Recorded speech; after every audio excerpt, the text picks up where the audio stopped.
Pasukan Pertahanan Israel atau IDF membuat skenario terkait kematian 6 sandera Israel melalui sebuah video.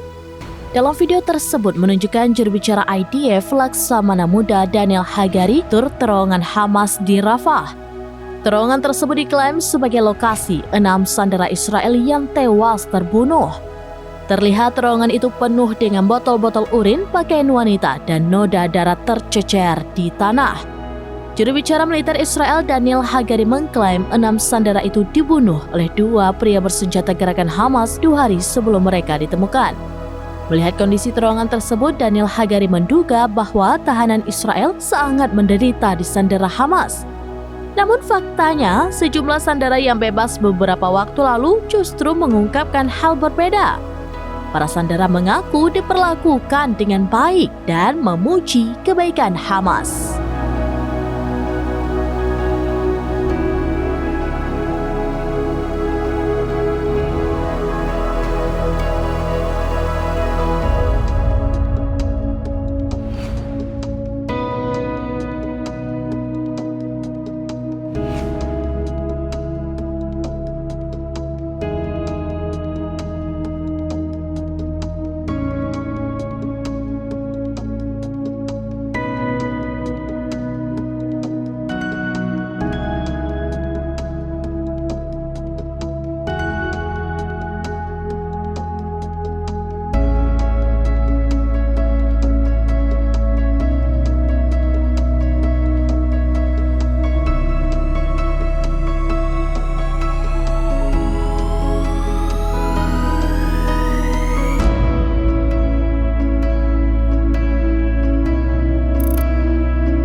Download Tribun X sekarang, menghadirkan lokal menjadi Indonesia.